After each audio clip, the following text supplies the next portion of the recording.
करेंगे झुंझुनू से, जहां से बड़ी खबर है। किडनी और पोस्टमार्टम के बाद अब लीवर कांड सामने आया है। चिड़ावर में महिला की मौत पर हंगामा हो गया। डॉक्टर पर गलत ऑपरेशन का आरोप लगाया गया। लीवर में कट और पित्त की थैली को खुला छोड़ा गया है। पुलिस प्रशासन ने परिजनों से समझाइश की है और समझाइश के बाद पोस्टमार्टम के लिए परिजन राजी हो गए हैं। बताया जा रहा है कि परिजनों ने प्रदर्शन किया था और लेकिन समझाइश की गई तो उसके बाद वो मान गए हैं। डॉक्टर नरेंद्र गिल से बातचीत का एक वीडियो वायरल हुआ जिसमें खुद डॉक्टर गिल बोल रहे हैं कि मामला बिगड़ गया था। प्रशांत भैया को बुला लो आप।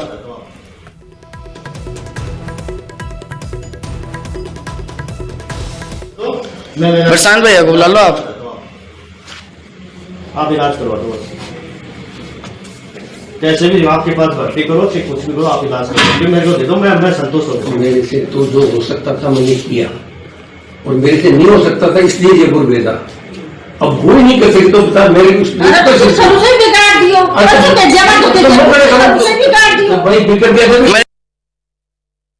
आया उन्हें ऑपरेशन कराना इतना थैली में पथरी थी और उनका बाद में ये 22 तारीख तक मान छुट्टी थी। पिता थैली को 20 तारीख में ऑपरेशन करो और 22 तारीख में छुट्टी दे दी।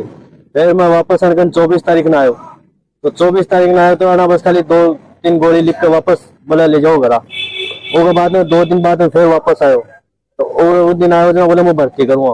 तो मैं इनसे कहते हुए कि सर इनकी सोनोग्राफी लिख दो, इनकी सोनोग्राफी लिख दो। इन्होंने एक भी बार ये नहीं कहा कि मैं सोनोग्राफी लिख के दे रहा हूँ। बस आते हैं बोलते हैं गुटखा खिलाओ पानी पिलाओ, गुटखा खिलाओ पानी पिलाओ। जब आदमी को झिल ही नहीं रहा और उल्टियां शुरू से लेकर एंड तक अभी तक उल्टियां नहीं थमी है इसकी और आज मतलब डेथ हो गई इनकी। इलाज कर दो।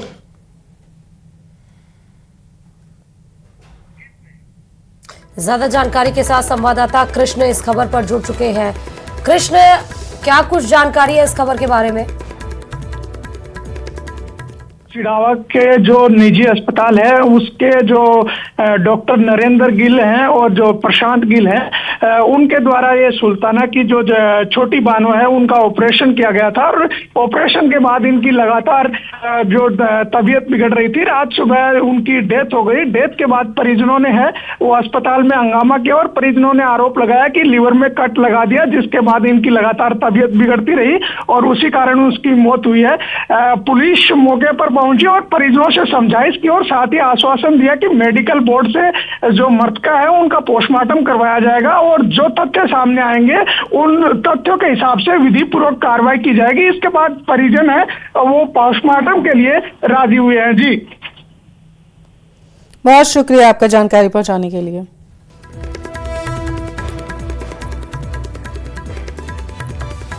और चलिए इस बीच जालौर से बड़ी खबर आपको बता रहे हैं, जहां अस्पताल प्रशासन का लापरवाही सामने आई है। सरकारी हॉस्पिटल के बेड पर कुत्ते सो रहे हैं और ये बेहद गंभीर मसला सामने निकल कर आया है। बताया जा रहा है कि वार्ड में भी कुत्ते घूमते नजर आए हैं। जिला मुख्यालय पर स्थित सरकारी अस्पताल की सुरक्षा व्यवस्था अब लग रहा भगवान के भरोसे ही है।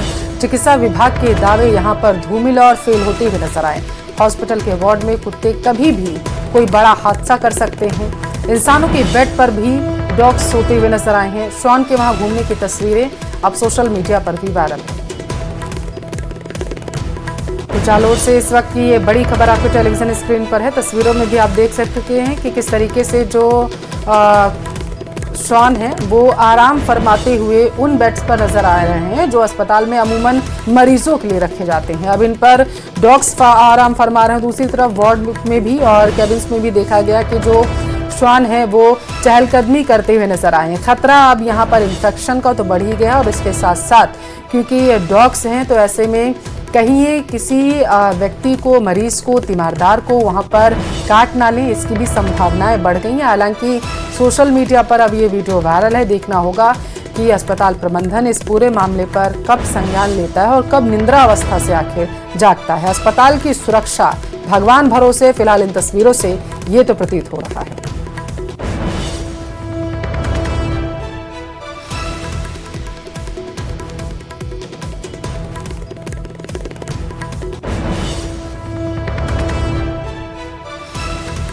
तो ये सरकारी अस्पताल है जिसकी तस्वीरें इस समय आप देख रहे हैं। जालौर के अस्पताल प्रशासन पर किस तरह से लापरवाही का आलम नजर आ रहा है।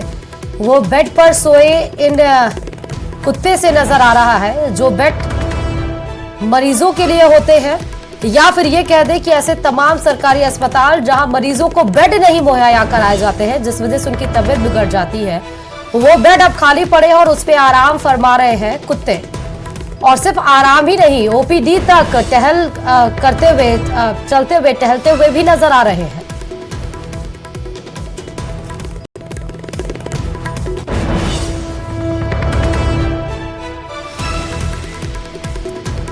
ज्यादा जानकारी के साथ संवाददाता रेवा शंकर इस खबर पर जुड़ चुके हैं। इस तस्वीर को आप देख रहे होंगे रेवा शंकर, क्या कुछ अस्पताल प्रशासन की लापरवाही पर एक्शन कुछ लिया गया है, क्या कुछ जानकारी? जी मैं बताना चाहूंगा कि ये जो हालात हैं वो जिला मुख्यालय पर स्थित जिले के सबसे बड़े अस्पताल के हालात हैं। और यहाँ पे जो श्वान है, जो कुत्ते हैं, वो गैलरी में, ओपीडी में और हर जगह पे घूमते हुए मतलब कि देखे जाते हैं। और कई बार इसकी शिकायत भी हुई है कि इस प्रकार से जो यहाँ पे मरीज आते हैं उनके साथ में भी कोई हादसा हो सकता है। यहाँ पे जो अस्पताल में भर्ती मरीज है उनको भी मतलब की समस्या होती है, लेकिन लंबे समय से शिकायत के बाद में भी हालात जस के तस है। और ये जो खबरें प्रकाशित होने के बाद में भी ठीक से मतलब उन्होंने प्रबंधन नहीं किया है। यहाँ पे चौकीदार जो है वो भी 3 मात्रा में है, जो 8-8 घंटे की ड्यूटी के अनुसार पर्याप्त नहीं है। अभी भी हालात वो जस के तस हैं और ये जिला मुख्यालय पे हालात होने के कारण लोगों में भी काफी नाराजगी है। जी बहुत शुक्रिया आपका जानकारी पहुंचाने के लिए। राजसमंद के अमेठ का रुख कर लेते हैं। बड़ी खबर है, आगरिया गांव में पैंथर का आतंक देखा गया। पैंथर ने आबादी वाले इलाके में घुसकर 3 मवेशियों का शिकार किया। कानसिंह के पशु बाड़े में 3 को बताया जा रहा है शिकार बनाया गया है इस पैंथर की तरफ से। सूचना पर ग्रामीण मौके पर पहुंच गए हैं। पैंथर के हमले से पशुपालकों में डर का माहौल भी देखने को मिला है। आमेर थाना क्षेत्र के आगरिया गांव की यह घटना नजर आ रही है। किस वजह से पैंथर ने 3 मवेशियों का शिकार किया है। पैंथर के मूवमेंट से मवेशियों की जान को तो खतरा नजर भी आया और अपना शिकार बनाया 3 मवेशियों को, वो भी तस्वीरों में नजर आ रहा है। और इसके साथ साथ वहां पे रह रहे लोगों को, गांव में जो लोग रह रहे हैं ग्रामीण वासी, उनके जान को भी खतरा इससे प्रतीत हो रहा है। बांकरोटा अग्निकांड में कई लोग अब भी जिंदगी की जंग लड़ रहे हैं। इधर मामले में हाईकोर्ट ने संज्ञान लिया, कड़ी टिप्पणी भी की गई है हाईकोर्ट की तरफ से। वहीं अग्निकांड में मृतकों की संख्या अब 14 से घटकर 13 कैसे हुई है, आपको रिपोर्ट में दिखाएंगे।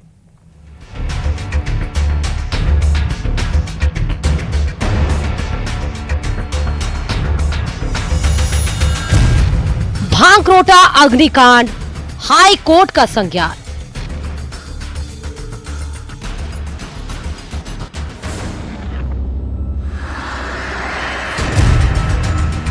डीएनए सैंपल जांच में बड़ा खुलासा।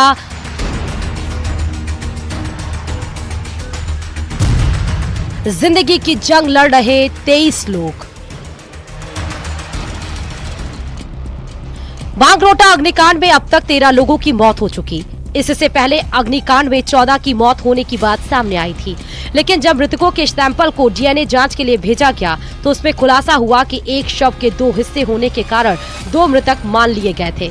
अभी भी आईसीयू में 23 लोग जिंदगी के जंग लड़ रहे हैं। इनमें से 3 वेंटिलेटर पर हैं।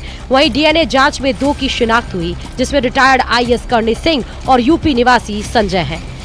क्योंकि अब उनमें काफ़ी, एक तो जो शॉक था वो भी कवर हुआ है और दर्द का भी कम हुआ है। अब वो तो अपने आप में ठीक हैं, कुछ लोग जाने के लिए भी कह रहे हैं। तो उससे जो 30% से कम वाले थे उनमें तो वास्तव में बहुत अच्छा मरीजों को फ़ायदा पहुंचा है। काफ़ी लोग घर जाने के लिए कह रहे हैं।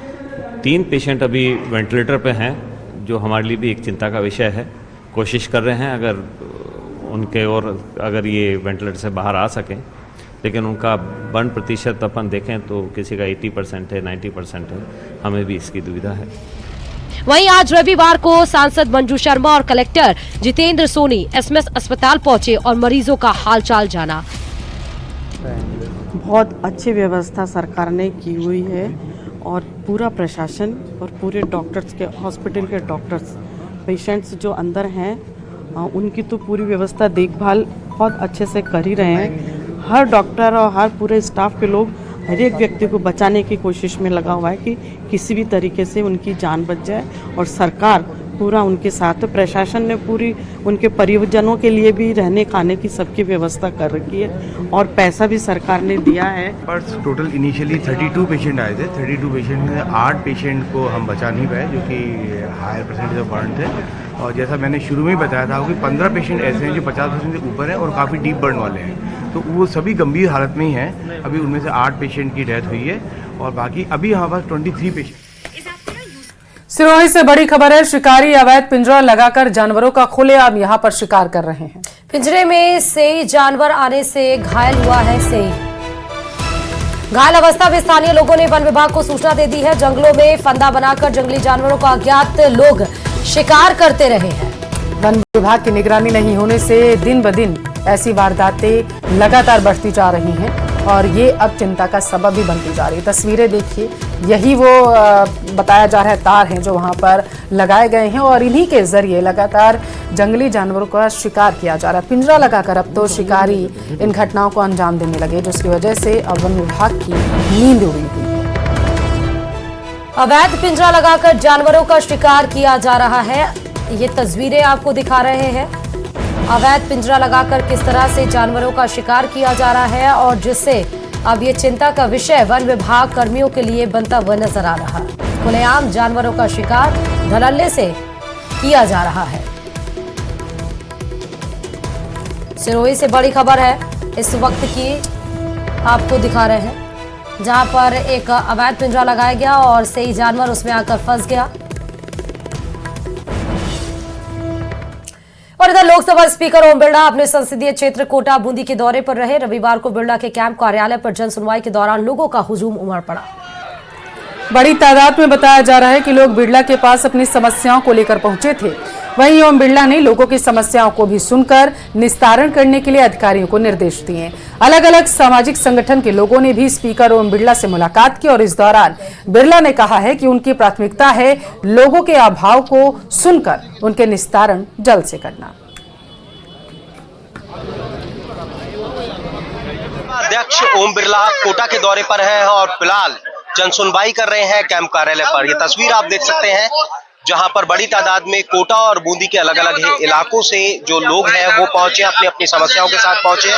और यही एक तस्वीर होती है जब बिरला कोटा होते हैं कैंप कार्यालय पर, बड़ी तादाद में लोगों की समस्याओं को सुनते हैं, उनके निस्तारण के जो निर्देश हैं इसके साथ में त्वरित गति से देते हैं। और फिलहाल लोकसभा अध्यक्ष ओम बिरला से भी सीधी बात करेंगे। बिरला साहब कैंप कार्यालय पर होते हैं, जन सुनवाई करते हैं, लोगों की समस्या को जान करके उनके निस्तारण के आदेश देना ये आपकी पहली प्राथमिकता? जनप्रतिनिधि का दायित्व ये है कहाँ निकल के जनता से मिलना, उनके अभाव सुनना, उनसे चर्चा करना और उनके समाधान करना और उनसे जो जानकारी मिलती है उस जानकारी के आधार पर कार्य करना। और इसलिए जब भी मैं कोटा बूंदी संसदीय क्षेत्र में आता हूँ, मेरी कोशिश रहती है कि लोगों से मिलें, उनके अभाव, उनकी कठिनाई और समस्या को सुनें।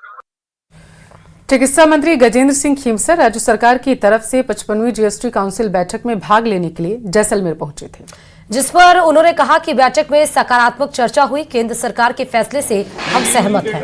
केंद्र सरकार करने जा रही है जो करना चाहती है। केंद्र सरकार सदैव राजस्थान के प्रति अच्छा सोचती है और अच्छा ही होगा। वन नेशन वन इलेक्शन के सवाल पर उन्होंने कहा कि सबसे पहले 2025 में होगी जनगणना, बाद में परिसीमन होगा, फिर हम वन नेशन वन इलेक्शन की तरफ जा रहे हैं। कि जो डिस्कशन हुआ था हम सहमत हैं। केंद्र सरकार के जो भी प्रोविजंस है, जो भी उन्होंने रेकमेंड किया, जो वो करने जा रहे हैं, हम एक ही टेबल पर, हम एक ही विचार के साथ, हमारे कोई उसके अंदर कोई ना तो मनभेदता ना मतभेदता। जो केंद्र सरकार कर रही है वो राजस्थान के भलाई के लिए। और अब खबर जैसलमेर से, जहां पर कथावाचक साध्वी प्राची ने कई मुद्दों पर विवादित बयान दिए हैं। कुंभ में मुसलमानों की एंट्री पर उन्होंने कहा है कि मुसलमानों को इस कुंभ के मेले में शामिल नहीं होना चाहिए क्योंकि वे हिंदुओं की संस्कृति से वाकिफ ही नहीं है। और इसके साथ ही बॉलीवुड हीरो सलमान खान के मुद्दे पर कहा है कि सलमान खान जिन्होंने सोते हुए व्यक्तियों पर गाड़ी चढ़ाई, हिरण का शिकार किया, कई लड़कियों का भविष्य तबाह किया, साध्वी प्राची की नजर में लॉरेंस मासूम बच्चा है। बिल्कुल नहीं होनी चाहिए। क्यों? क्योंकि इसलिए नहीं होनी चाहिए, उनको हमारी पूजा पद्धति के बारे में कोई ज्ञान नहीं। और कुंभ के अंदर जो संत जाएंगे वो तपस्या करने जाएंगे, उनका धर्म भ्रष्ट करने के लिए थूक जिहाद और मूत्र जिहाद ये चालू करेंगे। उसके लिए जिम्मेदारी कौन लेगा? इसलिए कुंभ के अंदर नो एंट्री, किसी मुस्लिम की एंट्री नहीं होनी चाहिए। लॉरेंस बिश्नोई बेचारा मासूम सा बच्चा है, ये मैं कह रही हूँ पहले से। सलमान खान जो हिरण को सरेआम मारता है, सोते हुए लोगों पर गाड़ी चलाता है, हजारों बच्चियों के कैरियर फ्लॉप कराता है बॉम्बे में बैठ करके, और उनके कैरेक्टर को बर्बाद करता है, तो उसकी बात ना की जाए तो अच्छा है। कहते हैं कि प्रतिभा किसी चीज की मोहताज नहीं होती, और ऐसा ही कर दिखाया है आदिवासी अंचल की 10 साल की क्रिकेटर सुशीला मीणा ने। सुशीला मीणा अपनी तेज गेंदबाजी एक्शन के चलते सुर्खियों में आई। सुशीला के वीडियो को महान बल्लेबाज सचिन तेंदुलकर ने भी अपनी प्रोफाइल पर साझा कर उसके गेंदबाजी एक्शन की तुलना जहीर खान से की है। देखिए रिपोर्ट।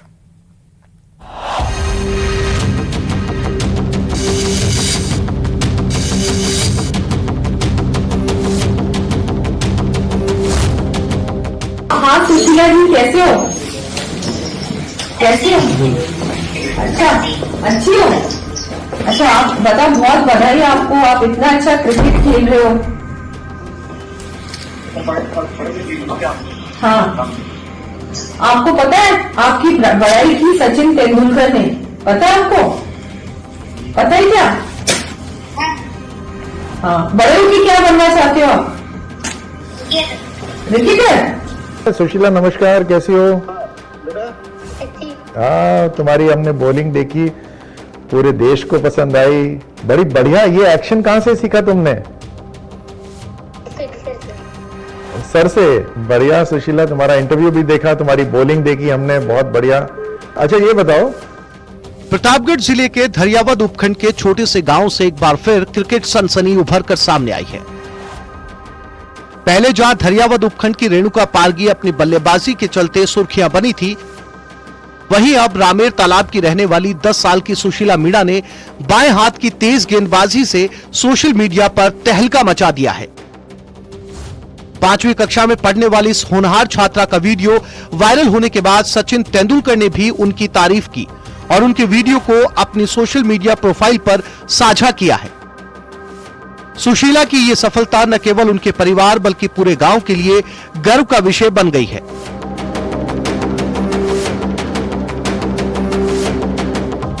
सुशीला मीणा एक गरीब किसान परिवार से ताल्लुक रखती है। उनके पिता रतनलाल मीणा और माता शांतिबाई मीणा खेती और मजदूरी करके अपने परिवार का पालन पोषण करते हैं।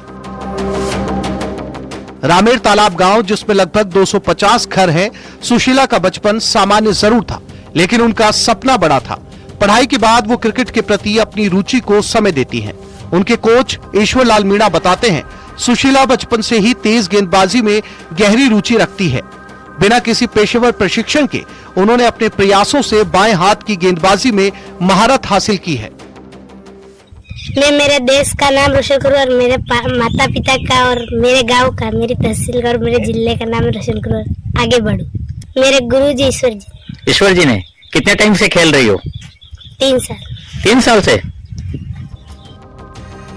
कुछ दिन पहले उनके कोच ने सुशीला का गेंदबाजी करते हुए वीडियो सोशल मीडिया पर पोस्ट किया था। वीडियो ने तेजी से लोकप्रियता हासिल की और सिर्फ 2 दिनों में से 90 मिलियन से ज्यादा बार देखा गया। सुशीला की प्रतिभा पर क्रिकेट जगत की नजर पड़ी। तब महान क्रिकेटर सचिन तेंदुलकर ने उनका वीडियो शेयर किया। तेंदुलकर ने लिखा, प्रतिभा हर जगह है, इसे पहचानने और निखारने की जरूरत है। तेंदुलकर की इस प्रशंसा के बाद सुशीला की लोकप्रियता और बढ़ गई है। गांव के वरिष्ठ नागरिक गुलाब सिंह मीणा बताते हैं, रामेर तालाब में खेल मैदान और सामुदायिक भवन जैसी बुनियादी सुविधाओं की कमी है। शासन से ये चाहता हूं कि हमारे गांव में खेल मैदान बनाया जाए, ताकि रेणुका और सुशीला की तरह कई छोटी छोटी प्रतिभाएं निकल सके, आगे बढ़ सके और गांव का दर्जा दिया जाए, राजस्वी गांव जल्द घोषित किया जाए। सुशीला के परिवार और गांव वालों को उम्मीद है कि प्रशासन सुशीला की मदद करेगा ताकि वो इसी राह में आगे बढ़ सके। रत्ना मीणा मेरी बेटी लगती है। क्या चाहते हो आप? नाम रोशन करे, आगे से बढ़े क्रिकेट में, इससे बहुत बढ़िया अच्छा लगे। सुशीला क्रिकेट में आगे बढ़ी जगह नहीं, नाम रोशन करी जगह। क्या करते हो आप? अब घर का काम। क्रिकेट सनसनी बनी सुशीला मीणा सोशल मीडिया पर तो काफी सुर्खियां बटोर रही है, लेकिन जरूरत है तो इन प्रतिभाओं को प्रोत्साहन देकर आगे लाने की। आदिवासी अंचल में सुविधाओं की कमी के चलते कई प्रतिभाएं सामने नहीं आ पाती। हालांकि रेणुका पारगी को तो मंच मिल गया, अब जरूरत है सुशीला को जो अपनी प्रतिभा का लोहा देश और विश्व स्तर पर मनवा सके। प्रतापगढ़ से न्यूज 18 के लिए चंचल सनाढ्य की रिपोर्ट।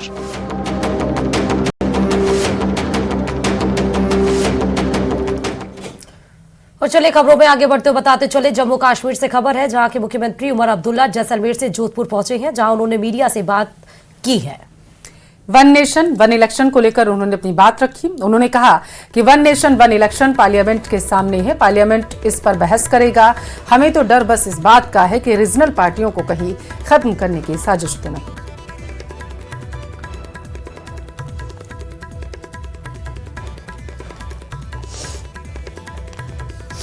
वन इलेक्शन पार्लियामेंट के सामने है, पार्लियामेंट इस पे बहस करे और फिर किसी नतीजे पे आए। उसके बाद कुछ रियासतों में भी इसको पास करना होगा। हमें तो नहीं लगता है कि इससे किसी कोई फायदा होगा, लेकिन बहस होने दीजिए, फिर देखते हैं। हमें तो डर ये है कि ये इलाकाई पार्टीज जो हैं, रीजनल पार्टीज, उनको कमज़ोर करने की एक साजिश रचाई जा रही है। लेकिन मैं फिर इस बात पे आता हूँ कि पार्लियामेंट को इस पे बहस करने दीजिए और वो किसी नतीजे पे आ जाएंगे। चलिए इसी के साथ फिलहाल के लिए इस बुलेटिन में बस इतना ही। और आगे देखिए मेरे साथ गांव शहर 100 खबर। नमस्कार।